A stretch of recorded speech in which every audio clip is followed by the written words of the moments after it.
You only have 183 days left. James Corden laid bare Harry's illegal visa. James Corden has addressed his return to the UK. After quitting The Late Show, the TV host and actor announced the news in April 2022, telling viewers he was leaving the series after 8 years. Corden's final episode is expected to air in summer 2023, with the star to return to the UK. After living in Los Angeles since 2015. Turner, a founding partner of Corden's production company, told Variety he's really excited to get James back into the UK.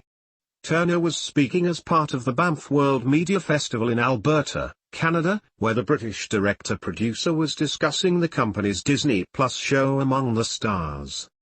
Corden has just got so many strings to his bow, and late is a big commitment that's taken up so much of his time, said Turner.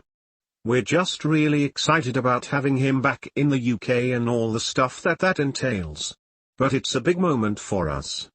We trust James for his commitment, not other traitors at all.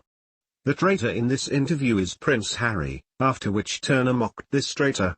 Currently, the deportees are in long-term exile in the US.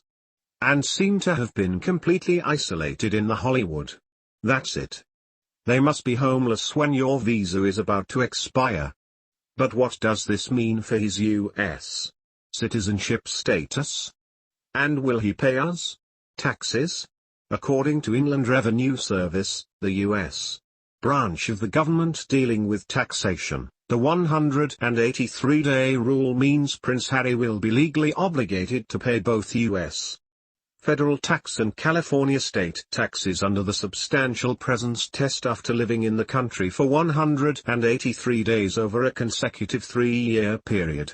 Victor A. Jury-Miller, a lawyer specializing in taxation with Kaplan and Drysdale attorneys, tells The Independent, typically a wealthy non-US person move into the state, engages in pre-immigration tax planning in order to ensure that he or she is not subject to excessive tax. The interesting aspect for someone like Harry is all of the additional information he's required to provide to the IRS.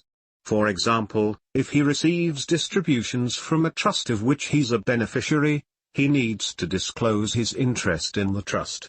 Whether or not those distributions are taxable depends on a litany of facts.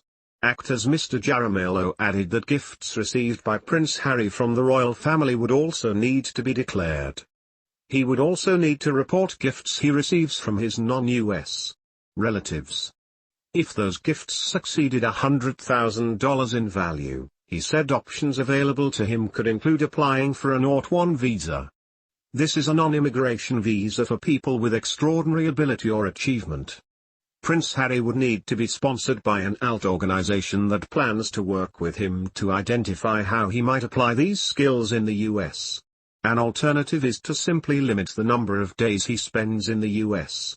Although as time goes on and his ties with the US become more established, as evidenced by his new position at BetterUp, this might become harder to justify.